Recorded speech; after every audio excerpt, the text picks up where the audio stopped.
Les deux concepts se rejoignent un peu.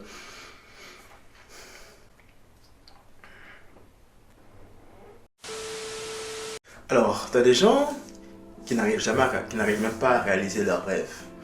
Ils n'arriveront jamais à réaliser leurs rêves. Puis tu as notre Denji national qui arrive à réaliser son rêve, pas une, mais deux fois en l'espace de 24 heures. Salut les potos, on se retrouve pour la revue de l'épisode 5 de Chainsaw Man. C'est parti. Alors on retrouve notre ami Denji qui n'en revient pas. Ça y est, il va enfin toucher Deniba et il est juste abasourdi. Il a du mal à se connecter lui-même pour pouvoir réaliser enfin ce objectif qui s'était fixé. Alors, il touche une première fois. Bien sûr, il ne comprend pas trop la sensation, il trouve que c'est bizarre. Puis là, il découvre que c'était les coussinets qu'elle avait mis au-dessus de ses seins. Bref, il touche une deuxième et une troisième fois. Et là, il ne sait pas trop quoi penser. Il est mêlé entre extase et sentiment de perplexité, on va dire. Il est perplexe. Il ne sait pas trop quoi penser. Il se dit surtout, en fait, c'est tout. C'est vraiment tout. C'est juste cette sensation-là que ça donne, toucher des seins. Bienvenue dans le monde actuel, mon grand, où toucher des seins ne signifie pas forcément avoir du plaisir. Ce que tu recherches, c'est juste le début.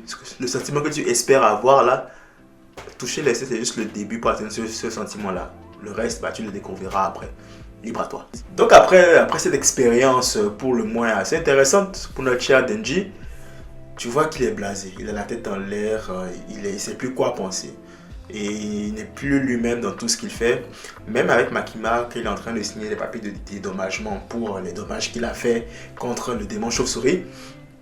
Tu remarques que même la présence de Makima ne lui dit rien. Il est juste dans sa tête pensif. Et il se demande en fait, est-ce que c'était vraiment juste ça, c'est tout? Et il a des doutes. Makima, qui est quand même assez perspicace et qui a vu que quelque chose ne va pas avec notre cher Denji, lui demande, qu'est-ce qui se passe, Denji? Cela, tu as Denji qui lui raconte que voilà, il a réalisé un rêve auquel il tenait depuis un moment et que maintenant, il ne sent rien. Et là, notre ami Denji va nous faire une réflexion assez intéressante par rapport aux rêves. C'est que, en gros, en fait, les rêves, quand tu les chasses, ils ont l'air très beaux parce que tout ce que tu n'as pas est très beau de base. Tout ce que tu n'as pas encore est très beau.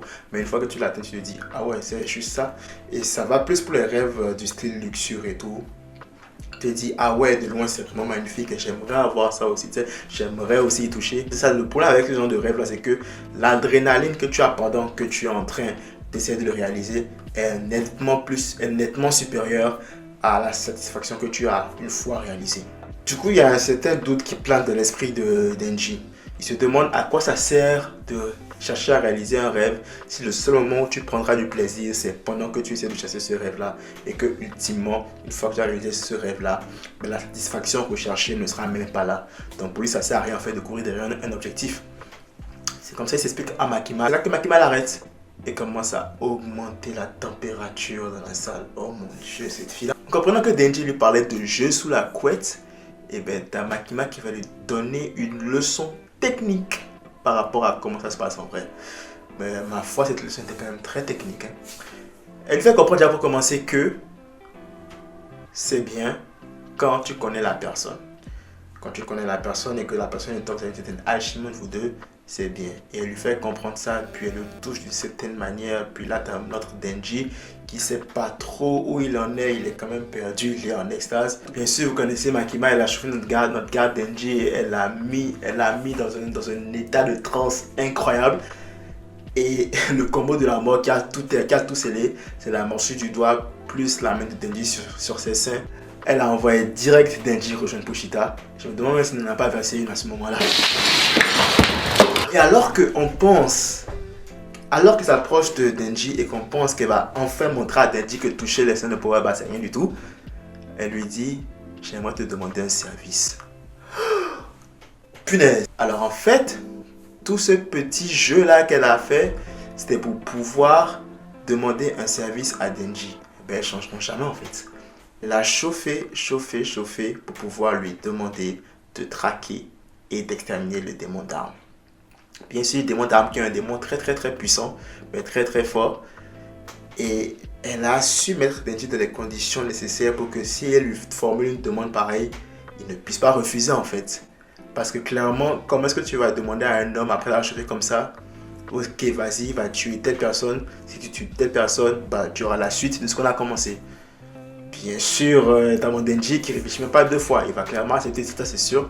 J'aimerais faire une pause d'ailleurs pour revenir sur le personnage de Makima, que je trouve très intéressant et très bien. Pas forcément pour les mêmes raisons que la plupart des gens, c'est-à-dire son physique, mais plus en fait pour la manière avec laquelle elle utilise son charme, sa beauté. Elle utilise en fait ces atouts-là qu'elle a pour pouvoir faire à qui elle veut, quand elle veut, où elle veut, ce qu'elle veut. Il n'y a qu'à voir à qui lui obéit au doigt et à l'œil. Et la même chose aussi pour Denji, récemment, Denji aussi qui est devenu son petit chien et qui répond à exactement tous ses désirs. C'est une sacrée manipulatrice cette meuf. Et j'ai comme l'impression qu'en fait c'était prévu depuis le début. Vous savez, depuis qu'elle a rencontré Denji, je pense qu'elle a vu en lui un potentiel. Et du coup c'est prévu depuis le début en fait que Denji aille chasser finalement le démon d'arbre. Elle manipule les mecs dans la série là comme des ânes en fait. Comme des ânes à qui tu tends une carotte, il fait aller, va à droite, il va à droite, va à gauche, il va à droite, aller droite, gauche, droite.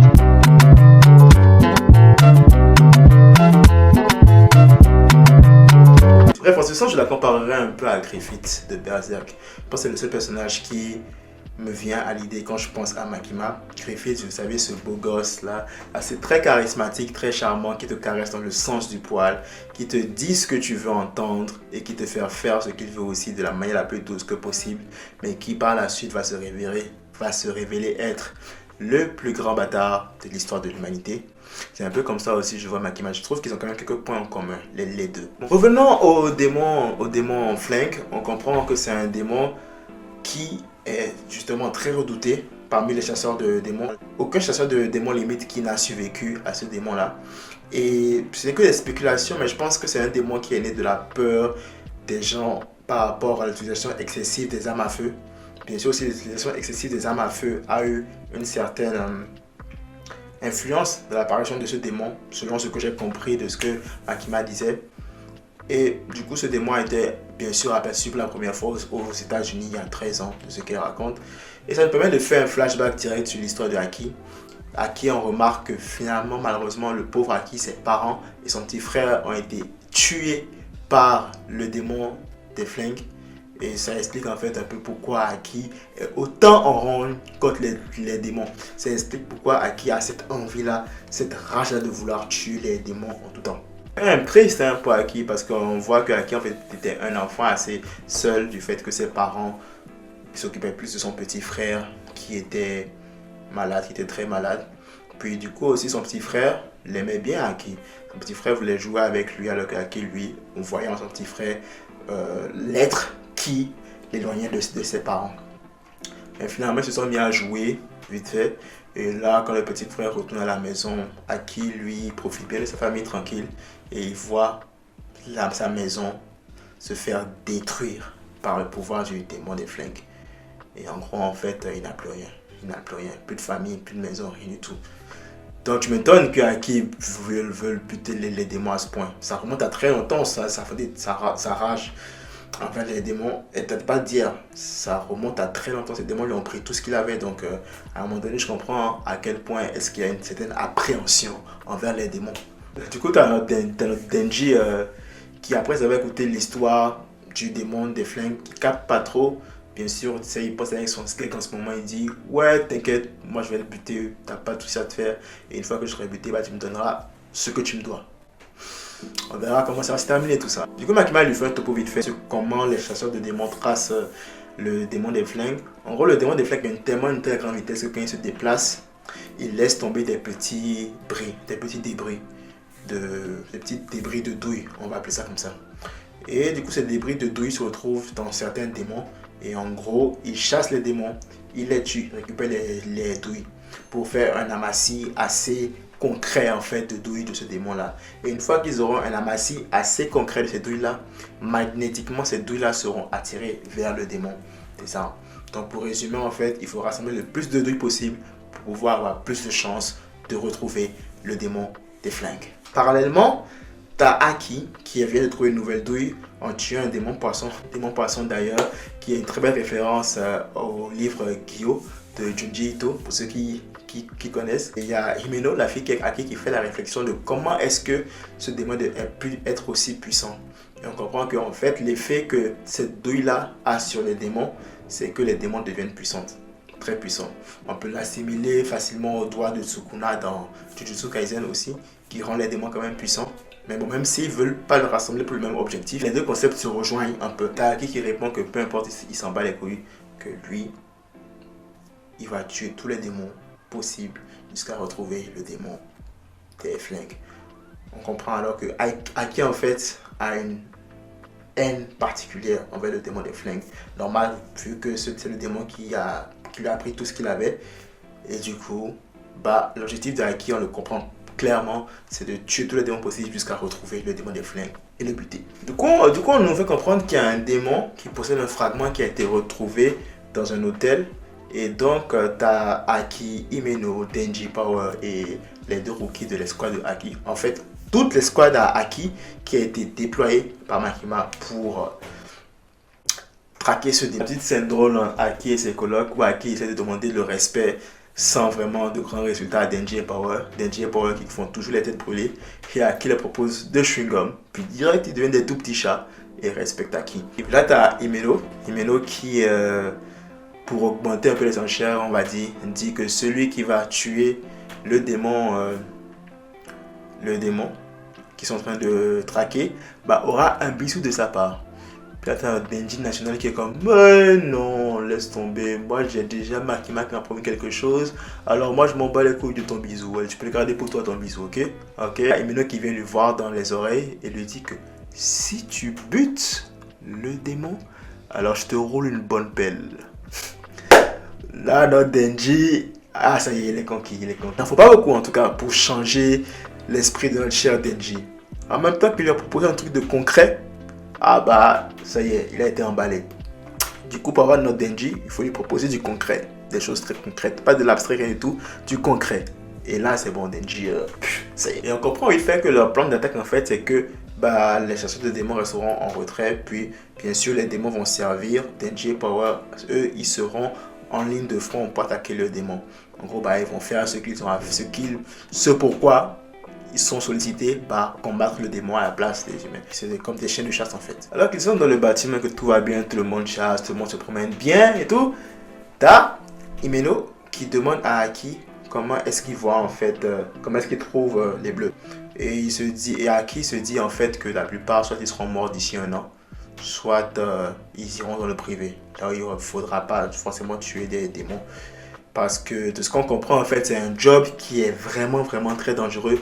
Et les chances de survie sont très basses, de ce qu'on comprend. On a vu avec la backstory de Himeno, ça faisait le 6e partenaire. Aki était le 6e partenaire qu'elle avait. Et en plus, d'ailleurs, leur rencontre, c'est qu'un gars glauque est venu lui présenter Aki alors qu'elle enterrait son 5e partenaire. Et elle lui a dit, écoute mec, tu es mon 6e partenaire, est-ce que tu seras utile? Aki lui répond, oui, je serai quand même utile. Et lui dit, ok, ne meurs pas sur moi. C'est quand même intéressant de voir aussi la dynamique qu'il y a entre ces chasseurs de démons. En gros, ils ont des collègues, mais ils se disent, c'est même pas sûr que dans 1 an on sera encore ensemble. C'est pas sûr que dans 1 an on pourra être encore collègues, on pourra rire, bavarder, jouer ensemble. C'est sûr que d'ici 1 an, soit tu nous auras lâché, soit tu te seras fait tuer.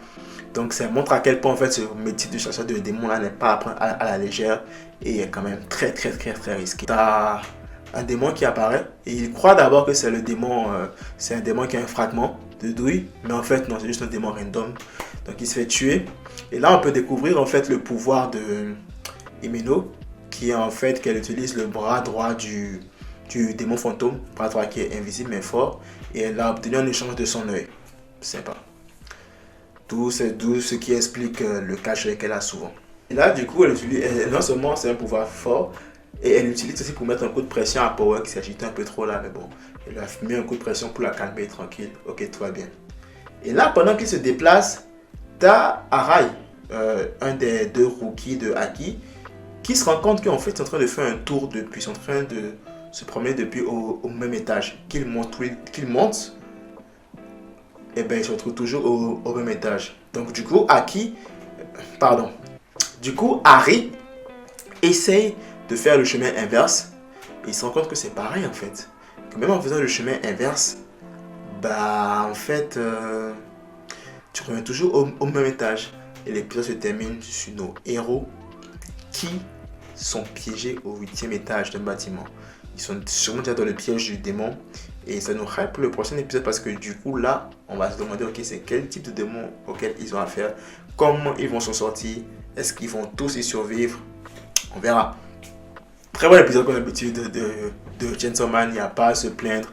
On a eu du suspense, de l'humour, de l'animation, de la belle animation. Il n'y a pas eu beaucoup de combats, mais pour le peu qu'on a vu quand même, il y avait quand même de très belles animations, toujours aussi bien dessinées au niveau du décor.